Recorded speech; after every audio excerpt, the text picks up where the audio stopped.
Welcome back, guys. Our way out today, our special episode of Breaking Bread Part 2. And today sitting in is Juan. Hey everybody, I'm here with my son Aiden. Aiden. Tristan. What's up, guys? I got the kiddos. We got Luke right here, and we got Cameron.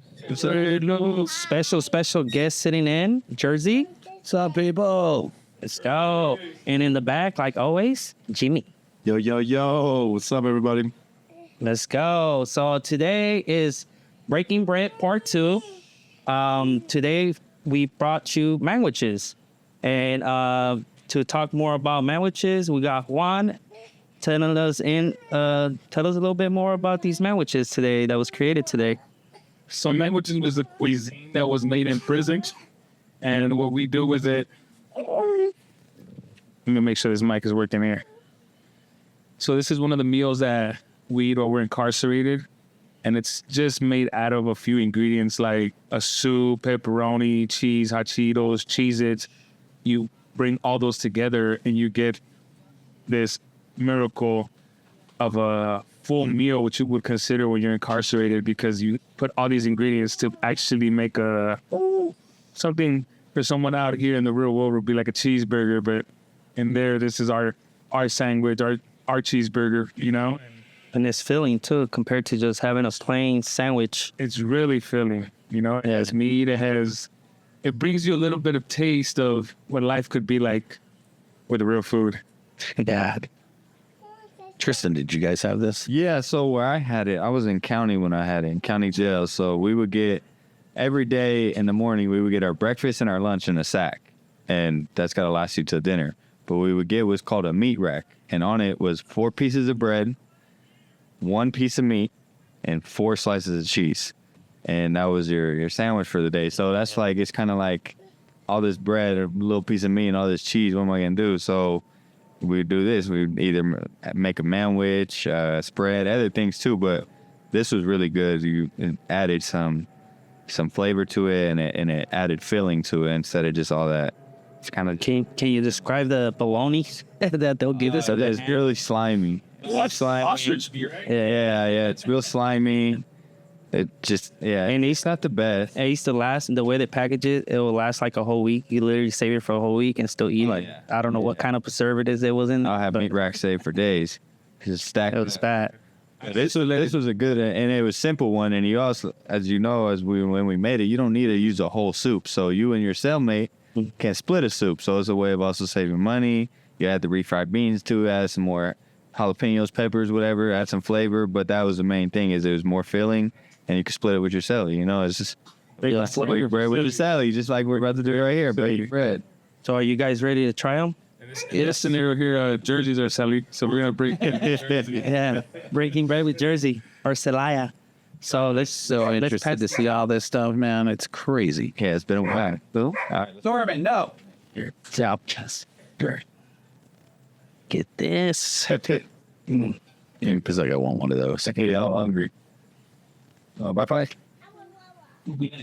I'll share with them. Jimmy? Yes, sir. Yes, sir. the same one back to it. My thing is that, is this like McDonald's? We can just leave it out for like 10 years and it'll look exactly the same years later from now. The only thing that might go bad is the bread. So much preservatives, it will preserve you. So in there, you get about a loaf of bread a day. Like you said, you get you get a lot. It's nice. You get a pack of 2 Yeah. at your breakfast. You get 4 during lunch. Then you get like 4 more or 2 during Dinner. dinner. Yeah. They serve bread with everything. So much preservatives, it'll keep you preserved. All right, here. All right. For the bite, let's zoom in on that, please. Jimmy, you got your camera on? Yes, sir. Let's have Jimmy try it. Oh, Mr. Producer. so much pressure. Here we go. Don't look at my. You already tried it, guys. Don't look.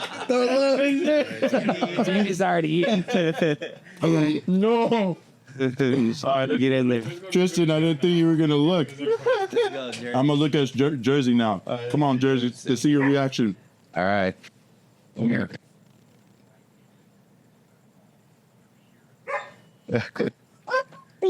Pretty. Hey. It's all right. Pepperoni. Is that what kicks it off? That's what I taste the first thing is the pepperoni. And then the refried beans. It's weird. I didn't taste any noodles. Like those just disappeared. Right? But then, what's the pancake or red stuff? Oh, that's Curly's special recipe. Can you explain it to him what that is? That's hot Cheetos and Cheez-Its. We mix it together to give it a different flavor than just eating the hot Cheetos on the side. And what else did you put in there? It was cheese, hot Cheetos. I give the full recipe, guys. It's to be sold, not told. I'll expose a little bit. You know, you make the hot Cheetos into dust. You make the cheeses into dust. A little bit of seasoning, a little bit of pickle juice. You know, and you put a little bit of water, but you can't overwater it too much. And you have yourself a sauce. Just like Juan's special recipe. Yeah. Is there mayonnaise on this? Yeah. It's like a sandwich. Mayonnaise. All right, we got mayonnaise, refried beans, Everybody else get in. sauce, cheese, human noodles, sauce, jalapenos. The kids are trying to eat your food, Tristan. I mean, honestly, it's really good, but it's gonna mess my stomach up later. The toilet didn't stand a chance. As long as you give us a good input, it's good for us. Bubba, I'll try it out. Bubba, what you think? Yeah, what's your input on this, Bubba? Good. Can you describe what good is? Up there. What do you do? Open your mouth. Big bite. Open. Ooh, look at. I mean, Bite. Yeah, bite. the first thing I tasted was the pepperoni, and I couldn't really taste the noodles too. What you think? What do you grade it from 1 to 10, Aiden? Like an 8. Wow. Wow, compared to the spread, Yeah, how about you? you like this. 1 to 10. A 1 to a 10 Hungry now? for jailhouse food that I've never eaten before. But like if this is all you had, I'd give it a 8.2. Nice there because it's got a lot of flavor. It's not too hot, and even with the bread and everything. I mean, I can see why this shit's filling. I mean, it's definitely preserving everything inside of me. Your first sandwich ever. Yeah, my first sandwich ever. Wow. Yeah. Shout out to Jersey for coming on here and being brave to try his first sandwich ever, not in the cell, but No, yeah. I mean, I'm always down to try something. Food wise, it's like see what it tastes like. Because I've been in different countries and it doesn't look appealing sometimes. But man, other times like this, I'm like, but when you eat it all the flavors really mix well together, and you're like, oh my god, this is actually decent. And if you're someone that gets heartburn, you might not want to have a lot of this. Have your Tums ready. so like for Tristan and Jeremy, since it's been a while, guys, can you guys express how it feels now from eating it in there to eating it out here? Yeah, definitely. Right now, takes me back for sure. Because there was times where sometimes we'll get meals like dinners that were just terrible. A lot of imitated soy meat, and that food was just disgusting. Like I would say it would taste like dog food, but I never tried dog food before. But that was terrible. Tristan? This will come through. These sandwiches will come through. Instead of going to sleep with an empty stomach, you make you a little sandwich and you throw a little bologna in there, little beans. You make it work. Is the food crappy in jail just because of price point for the government? Could you not have your guys' own garden and make fresh food and grow and do any of that kind of things schools and that world would let you do it, So I'm glad you touched that subject because they have the budget to do it, being that they give the government over $36,000 per inmate. And that should be able to cover the hygiene that they provide, which is powdered toothpaste and a PID soap, socks, a pair of boxers, and a shirt, Which we make. which we basically make because they have the company that makes it in San Quentin. And it's in-house. And I think 36,000 covers a good meal for the rest of the year for one individual. And if you multiply it by millions of inmates that are incarcerated in California, it comes out to a pretty good budget. That's why most of these prisons are privately owned. Yeah, I mean, if you're feeding them shit like this, I mean, even this stuff, it compared to like this day and age, McDonald's is just as expensive as any fresh food you can buy at a farmer's. You know, I mean, comparable. You might as well buy the expensive fresh food. I know it goes bad, but I mean, out of jail, why not set up a farm or set up something where they're making in the kitchen? Can have, I mean, we have these greenhouse things now you can grow inside the building, you know? I mean, they could set up fresh herbs, fresh things, at least maybe cut out some of the, you know, fun stuff. Their thing was always like dehydrated, frozen food that they could just store away and feed us as It's like military food, you know, like when you go to war or something like that. That's like all the preservatives and that kind of world. That's what it feels like. And you know, at some point, breakfast and dinner, what, for better words, as early. Because I think when Obama was in house, his wife set out a program for schools, which also hit prisons, which was for healthy eating. But healthy eating meant less bread, less food. Yeah. And they try to impose like certain things. Like, Soy. You're going to give them as much peanut butter, as much cookies. And believe it or not, those were the things that got us through when we were hungry at night. Yeah. And for those that have went days without eating, you'll understand that sometimes it's hard to go to sleep when you're hungry. You know? For those that were in the hunger strike, we made a soup last 3-4 days. So just imagine that, you know? Hunger strikes suck. I never was a part of them, but I heard a lot about them. I mean, I've heard of people going to like the hospital and stuff because of it. Yeah. That's crazy. Yes, you guys, man. Dude, I'm a big guy. I went down to 160, you know, and I have the medical records to prove it. I refuse to eat, you know? Quan, do you want to explain what a strike is? What the meaning of striking means? Yeah, so a strike was something that was coordinated by all the prisoners in California and all of the prisons up and down, up North California, down Southern California. Everywhere in California. We came together because we were basically tired of being in solitary confinement, which means we were locked down for 24 hours a day. And the media likes to put it out that we're only locked down for 23 hours a day, and that makes a difference. Yeah. But we never really get that extra hours that we're supposed to get. 45 minutes max. Exercise. So as all inmates in all races, we wanted to come together to strike about that, even if that meant people losing their lives behind it, which people did lose their lives behind it in the fight, you know, and it attracted national attention where there was news, media, everyone was going to the prisons to find out what was happening. And it got to the point where the prison started force feeding us. So that consisted of a tube going down your throat while you're being strapped down to the bed, and the food is being grinded. So you're eating like, you know, like the baby food. Like that's what it reminded me of. And it was like, you either eat or we're going to force you. So a lot of us that really believed in the strike, we were being force fed, you know, and that's a whole different feeling on that. Or bet. That make a big change when you guys did that? Yeah, it made a big change to where they started letting people out of such long terms of solitary confinement. They were no longer trying to maybe put you in a shoe tent for 10, 20, 30, 40 years, you know, and they tried to minimize it to 4 or 5 years, but, you know, it's still going down. They found a way how to go around it. They found the loophole, you know, but it was better than it was before. So I guess that's a step forward. And Yeah. for me, that's a win. Yeah. The force fit. It's crazy.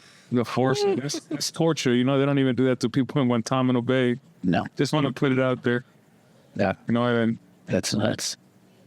the tax dollars are going to this. So, you know, everyone should be feeling great about it.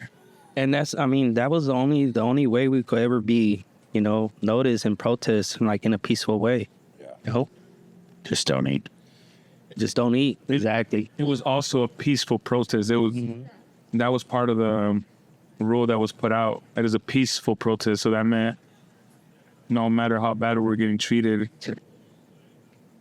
Can you elaborate how bad that they would treat you? Like what way? In what ways? So during the hunger strike, the staffs were getting so irritated and it was causing so much national attention that they were trying to find ways to trick us. They would cook food in the building for themselves so that the whole building could smell like bacon. You know, if you cook some bacon, you could smell it. So, you know, in the back of my mind, I would be like, man, you know what? Because they would, every morning, they would still open up your tray slot, you know, because they feed you through a tray slot, you know. And it's like, hey, are you going to eat? And, you know, you'd be like, no, I'm okay. I don't want to eat. They would do it every day because, you know, by like day 30th, everything in your body is telling you to take that plate to survive, you know? And you're on survival mode, but you know that you have every single individual in California doing it with you. So you don't want to be that person. So what would happen to you personally if you did decide to take that food? Would there be consequences inside by your people? Like what would happen? Honestly, I never got to see the outcome of it. Me either. Because I didn't come across someone that went against it. Everyone like truly believed it. And I don't think it had anything to do with like politics or race. It's like, that was the first time I saw all the inmates come together as one, you know, and it was actually a beautiful thing to see that for once we came together and all agreed on one topic, which was we don't want to be tortured no more because we were being basically tortured, you know? It's like being locked in your bathroom over years, you know, not days. You know, some people go crazy just being in their house for a day or two. Just imagine years. Yeah, it's the size of your restroom. Over a decade, over a century, you know? Century's 25 years. That's I had a hard time living in my house during the pandemic, and we could go outside and all that kind of stuff, and still had some level of freedom, you know. Keep me in a bathroom. Yeah, and you got to get used to that. No choice. No, yeah. Choice.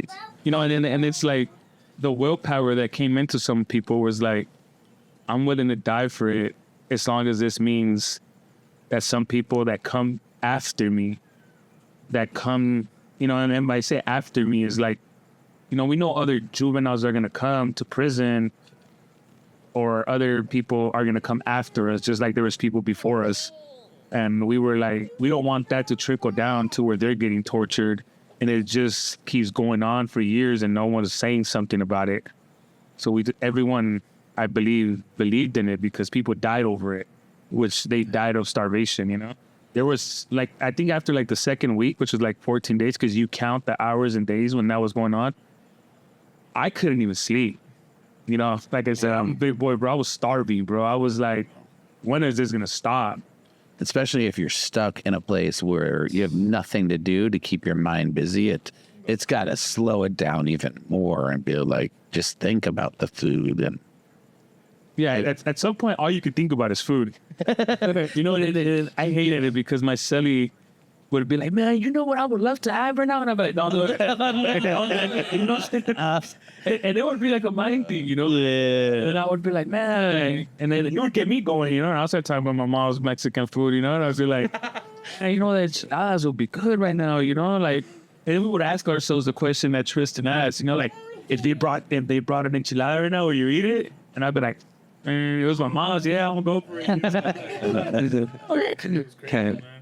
Yeah, definitely makes you appreciate everything you have now for sure. Yeah, and then there was like a lot of like chaplains and priests that would come to your door and were just trying to understand why you would put yourself through this type of torture to get a point across, you know? They couldn't understand that. Some of the staff had a difficult... Some of the staff, you know, are you know, we could say for better words, assholes. But some of them, you know, they're human, bro. And they couldn't understand, dude. Like, you guys are really putting yourself through torture of starvation and people dying and people going to the hospital every day and being force-fed to prove a point. And the point was, we're tired of solitary confinement.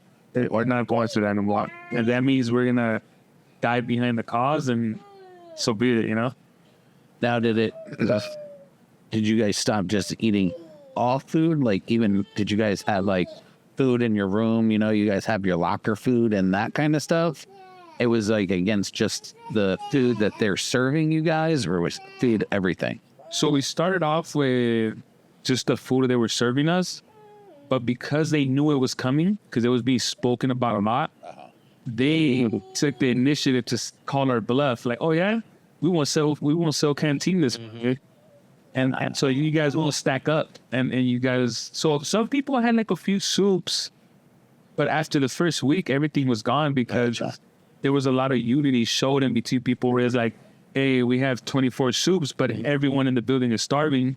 Yeah. Let's get each sell the soup, have them break it all races, and have them cook it and make it last. You know. Yeah. So that went by fast, and some people that knew were coming stacked up on bags of peanut butter. Cookies, and we're like, hey bro, I'm gonna make a pie, and you get a little piece, and you make. But you know, we were on strike for almost 3 months, 90 days, you know. So that you can just imagine how fast that flew by in the first couple of weeks, you know. And Then you're done. Bread, stacking bread. it was stacking bread. Some people, I remember my celly did it. I was actually in the shoe when the hunger strike was going on, and he had broken down a few of the soups that he had, and he put them in his mattress, because what happened was, since we were refusing to eat, the staff did a building search and they were taking everybody's food. So they were getting tactical. They were trying to call our bluff, like, this is gonna stop. You guys are not gonna follow through with it. And they had a cold reality, you know, and everybody stuck to it and went for it. Yeah. That's great. I remember they came in and like made count and made sure what you had and what you couldn't have. They'll take extra. Anything state, they'll take it. Yeah. Well, I'm glad I didn't have to deal with that. Yeah. Jimmy, Yes, sir. did you grade your manwich? Man, that thing disappeared as soon as it touches my lips. My shit's gone too, dude. I was starving. Well, what do you rate it? Yeah. I would rate. Oh, sorry. I thought you said if. If it, We know you ate it. We know you ate it. Oh, wrong. Before everybody said go. I know, Tristan. You burned me out, man. I would rate, honestly, because I'm starving. I'd give it a 9. Also because I don't have the healthiest of eating habits, and I'm trying to change. But so I'll give it a 9. All right. That's not bad. What do you think? What about the babies? What do you rate it? What do you rate the manwich? Out of 1 to 10. You said a 10? Oh, he said a 10. What? Talking to Dix. 11. You eat it every day, I guess. More, but I was too hungry and I ate it all. There's another one right here. I know there's more, so I'll get him where they give it to me. I'll get him with it a little bit. Before it closes.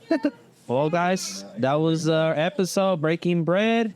Thank you for tuning in. Please remember to subscribe, like, and share.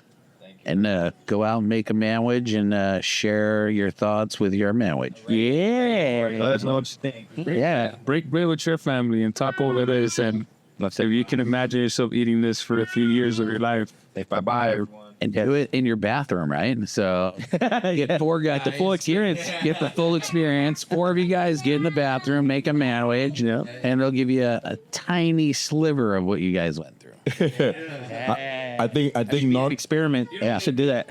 If someone can lock themselves in their bathroom for a couple days, I want you to come on our show. We want to, Yeah. Let's do that experiment. we want to know your feedback on that. If you would like to be part of that experiment, we'll do that. We'll make that happen. And let's get it right. The cell is next to your toilet. So Yeah.